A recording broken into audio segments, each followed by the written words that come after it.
Olá, saudações, salute a tutti. Sejam bem-vindas, sejam bem-vindos. Sou Leonardo Magalhães e você está no canal Literatura Agora. Aqui nesse canal nós falamos de literatura, dicas de leitura, resenha de livros, comentários sobre os livros, as listas de leitura de 2025. E vou falar mais uma vez, nem sei qual parte que é, se é a terceira ou quarta parte, de dicas de livros infanto-juvenil, juvenis e jovens adultos, né? A gente comentou aqui em outros vídeos a precariedade, a subliteratura que está aí, né, nas livrarias e bibliotecas, né, essas literatura estadunidense, britânica, é, eu acho de péssima qualidade, né? Então as crianças estão perdendo muito tempo com essa literatura de péssima qualidade. Nem vou dizer os livros aqui, né, para não queimar o filme e não estragar o vídeo. Então eu vou dar boas dicas de leitura, livros interessantes de várias culturas, né? Eu gosto de várias culturas, literatura mundial, e se eu repetir algum aqui não tem problema não. Vejo outros vídeos também, etc, ok? Vamos lá, então vamos começar a literatura alemã, o Hoffmann, né? O Quebra-Nozes. O Hoffmann é famoso, inclusive, por ter inspirado os contos de terror lá da época do romantismo, principalmente da galera lá do Lord Byron, né? Então a Mary Shelley lia o Hoffmann, e também quem lia o Hoffmann? O Edgar Allan Poe, né? Estadunidense, famoso por contos de terror, etc., contos de detetive. Então Hoffmann inspirou o Quebra-Nozes, inspirou aí, ela escreveu o Quebra-Nozes, que inspirou um balé, né? Uma música clássica também conhecida como Quebra-Nozes, que é do Tchaikovsky. E o Tchaikovsky é famoso porque o Lago dos Cisnes. O Lago dos Cisnes aqui é um resumo do balé, né, que é uma obra interessantíssima. Não vou resumir o balé aqui, eu estou dando a dica do livro, né? Então é uma história de um feitiço, né, em que as moças, belas moças, se transformam em cisne, né? E aí vai ter um príncipe encantado lá para salvar as moças, um negócio assim, né? Então, e é um balé clássico, né? Assim, famosíssimo, joga na internet aí, o Lago dos Cisnes, do Tchaikovsky. Tchaikovsky é um dos grandes compositores russos, né? Então, já que estamos na Rússia, vamos falar de um grande escritor russo que é o Leon Tolstói, o Lev Tolstói, né? Que escreveu Ana Karenina, escreveu Guerra e Paz, e aqui A Pedra na Praça são vários contos curtos, né? Pequenas fábulas, assim, pequenos causos da prosa do Tolstói, sempre com fundo moral, né? Então tem várias, essa pedra na praça, a pedra surge na praça, tem que saber como é que você vai se lidar com ela, né? Quem que vai se livrar da pedra. Tem a história dos dois irmãos, né? Um irmão recebe herança, o outro não recebe. Lembra muito o filho pródigo, né? Da Bíblia e tal. Então, os contos do Tolstói sempre tem alguma coisa assim de um ensino moral, né? Tem sempre essa preocupação moral. Tolstói que é conhecido muito pela questão da visão que ele tinha do cristianismo, uma visão muito própria, então, etc, né? Tolstói é um clássico da literatura, junto com Dostoiévski, com Tchekov, né? Então, fica aí a dica, Lev Tolstói. Vamos para a poesia, tem o Robert Browning. Robert Browning fez a versão dele do Flautista de Hamelin, né? Flautista de Hamelin, que é do folclore alemão, né? Do norte ali da Europa, né? Acho que tem versões polonesas também, russas, né? Que é o flautista que vai libertar lá a aldeia dos ratos, né? Só que aí o grão-mestre lá, o burgomestre, né? O burgomestre, não, o prefeito da cidade não quer pagar o valor que ele pediu, então ele começa a raptar as crianças também, né? Então ele pega a flauta lá e, em vez de seus ratos seguirem ele, as crianças, né? Então ele vai embora com as crianças. Então aqui é a inversão em versos, né? Robert Browning, conhecido romantismo inglês, né? Britânico.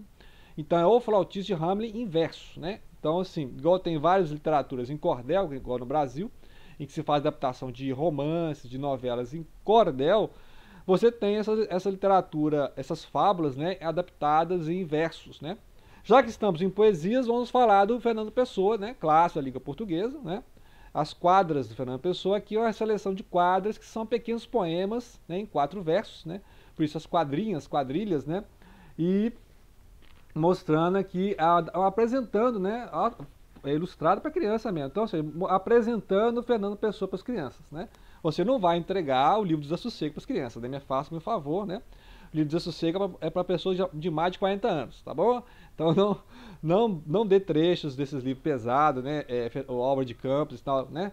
Pode começar com Alberto Caeiro, né? Eu já vi vários professores trabalhando Alberto Caeiro, que é aquela poesia bem simples, bem pastoril, bucólica.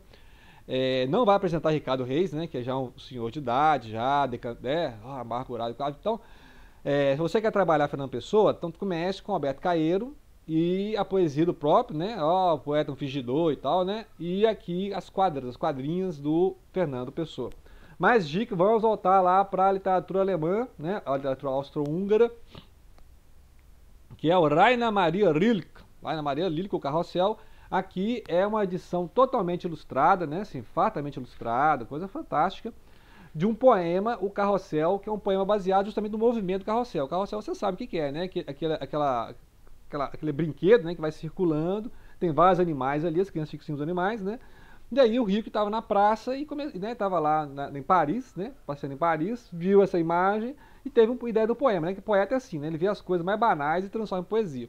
Então ele viu o carrossel girando, as crianças brincando e fez um poema que aqui, né? Assim, fizeram adaptação infantil mesmo, assim, né? Esclareceram o poema para as crianças. Então, se você quer iniciar as crianças em poesia alemã, poesia em língua alemã, tem aqui o Rainer Maria Rilke, que escreveu aquele livro lá de conselhos a um jovem poeta, né? Clássico, né? É um dos grandes poetas da língua alemã, né? Com certeza. Vamos continuar falando de poesia. Ode a uma Estrela, do Pablo Neruda. Pablo Neruda, que é o prêmio Nobel de Literatura lá do Chile, né? Conhecido pelo Canto Geral. E o Neruda é, assim, um dos clássicos da poesia latino-americana, né? Então, assim, né? Tá aí ao nível de um Lorca, tá ao nível de Fernando Pessoa, tá ao nível de um caso do Drummond de Andrade, né? Que também merecia o Nobel, né? Então, tá a nível aí de um Jorge Luiz Borges, né? Então, Pablo Neruda, né, dispensa apresentações aqui, é uma edição, pegaram um poema do Pablo Neruda e fizeram ilustrado. Então, você quer apresentar às crianças o Pablo Neruda, não vai apresentar o campo geral, né? Que demanda, né? Então aqui não, aqui você tem uma edição, né, própria para isso. Muito bem, que vamos lá, ó. Ana Maria Machado fez adaptação de histórias africanas, em que são várias histórias africanas, inclusive tem histórias africanas, por exemplo, aquela história lá da Festa no Céu, né? Tem aqui a adaptação da Festa no Céu, que seguinte ela é da Nigéria, né? Então a gente, né, tem uma versão lá, é aquela história, né, do jabuti que queria ir no céu, ele entrou no violão, não é isso? Aí foi pro céu. Não, então, histórias assim. Então ela mostra que algumas histórias brasileiras têm versões lá na África. Então, de repente, né, quem sabe, veio, né, com os escravizados, né? Os afrodescendentes vieram para a América escravizados e aí trouxeram essas contas, né, e tal. Então aqui são histórias africanas. Então são várias histórias em vários lugares da África, né? Acho que no outro vídeo eu falei disso aí, né, das histórias africanas. E aqui a história do jabuti que quer ir à festa no céu. Lembrar que o jabuti não voa, né? Então ele tem que pegar carona aí com o abutre, com as pombas, com os condors, né? Sei lá, né? Então essas histórias aí. Vamos lá para o Oriente Médio, vamos lá para as Arábias. A sabedoria do califa vai falar de um califa que existiu mesmo, né? Munan, né? O Amamun era lá da época das bibliotecas de Bagdá. Lembrar que Bagdá tinha as maiores bibliotecas, né, antes de ser saqueado pelos mongóis. Bagdá era um centro cultural fantástico, uma Alexandria, né? Uma Alexandria do Oriente Médio. Bagdá, que até hoje é a capital do Iraque, né? Ali na região da Mesopotâmia, onde ficava a região da Babilônia. Então, a sabedoria do califa é isso, é uma história, né? Que, assim, se eu não me engano, que o William Brennan tem raízes judaicas, mas ele gosta muito desses temas do Oriente Médio e tal. E aí, aqui ele pegou mais um conto árabe, né? Ou seja, um conto árabe falando de um califa lá das Arábias, de Bagdá. Né? Interessantíssimo isso aí para quem gosta das Mil e Uma Noites, né? Depois eu vou dar mais dicas de leitura sobre as Mil e Uma Noites. Chegando aqui no folclore da Mesoamérica, na América Central, nós temos aqui o Maias, né? O Popol Vuh, que é uma coletânea de histórias dos povos maias. Lembrar que os povos maias já estavam em decadência quando os espanhóis chegaram, mas os espanhóis destruíram o resto dos maias, os astecas, e destruíram a escrita dos maias, os monumentos, muito material que os maias tinham escrito. Então, o que a gente tem dos maias hoje é pouquíssimo, né? É o que restou do que os espanhóis fizeram, devastaram, né? Então, isso aqui é um conjunto, o autor é um argentino, Jorge Luján, né? E ele pegou, então, esses contos, né, dos gêmeos, do Popol Vuh, e vai contando aqui várias fábulas e causos desses indígenas, né, esses nativos aí da Mesoamérica, na região ali do México hoje, né? Então tinha os toltecas, os astecas, os maias, né? Aqui na América do Sul tinha os incas. Então são os povos originários da América, né? Que estão aí há 12 mil anos, hein? 12 mil anos que o povo está aqui na América. Então é uma literatura altamente ilustrada também, né? Então você vê que tem uma preocupação de, né, contar essas lendas indígenas de outros povos, né? Então, assim como nós temos no Brasil vários escritores indígenas, né, que estão produzindo até literatura bilíngue, né, que é nas línguas originárias, e também na língua portuguesa, né? Então aqui é interessante conhecer a cultura do México, né, ou seja, povos pré-espanhóis, pré-invasão dos espanhóis, né.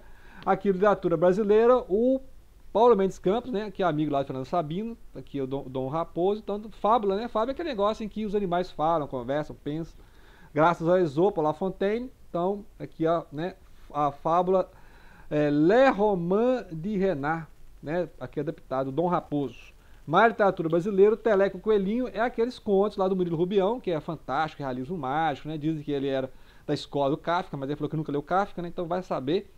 Então são aqueles contos, é interessante que é uma literatura infantil juvenil, né, altamente ilustrada, que é esses contos fantásticos do Murilo Rubião, né. Então são as histórias assim que eu não vou explicar, não vou nem, né, só estou apresentando o livro mesmo, interessante que ela, né, a ilustração e é o material para você apresentar a cultura brasileira, a literatura brasileira, conto brasileiro, né, do Murilo Rubião, clássico da literatura mineira e brasileira, né.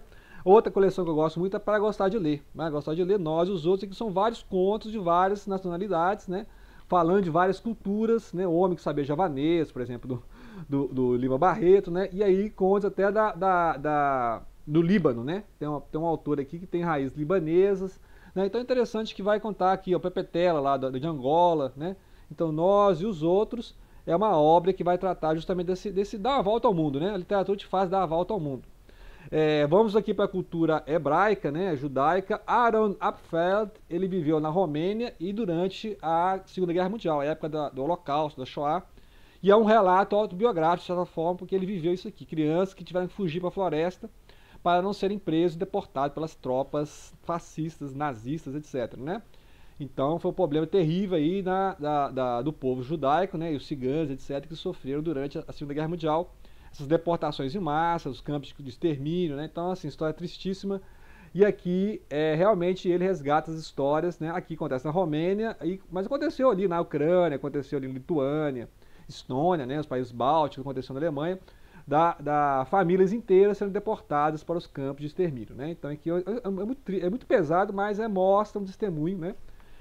Outra literatura de testemunho, a história de Iqbal, que eu já falei, que é do italiano, que escreveu sobre a história do menino paquistanês, que realmente a história, né, eu averiguei a história verdadeira, é um garoto chamado Iqbal, lá no Paquistão, que ele era trabalho escravo, as crianças faziam trabalho escravo, né, então ele mostra isso aí e vai lembrar vários casos de crianças que foram, né, trabalhar como escravo e vai fazer uma denúncia contra o trabalho infantil, né, a denúncia dele aqui é contra o trabalho infantil, né.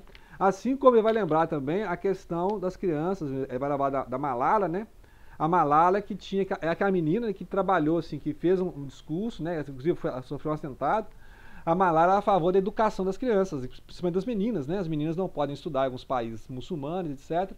E aqui ele vai fazer a denúncia que as crianças eram obrigadas a trabalhos forçados, desde jovem, né? Desde 8, 9 anos e tal. Então, assim, vai mostrar, assim, vai comparar esse Iqbal com a Malala, né? A Malala que lutava pela educação das crianças, o Iqbal que fez uma denúncia e mostrava esse trabalho infantil. Inclusive na Índia, até hoje a gente sabe, na China, né? Várias crianças são obrigadas a trabalhar, né? Então é triste, né? Então, mais uma vez, uma literatura de testemunho, literatura de denúncia social, né? Então fica aí a história de Iqbal, que realmente, infelizmente, né, é real.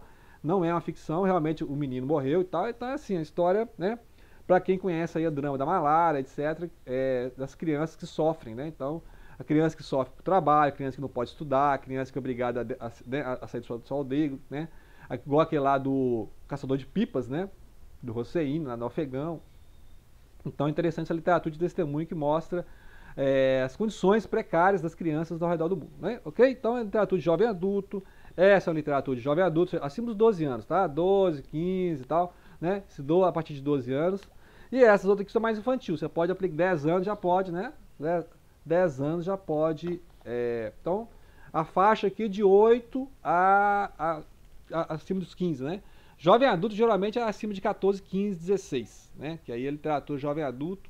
E porque tem a segmentação, né? Antes era tudo junto, agora você tem aí a infantil, depois você tem infanto juvenil, você tem a juvenil e a jovem adulto, ok? Então é isso aí, grato pela atenção e não deixem de compartilhar.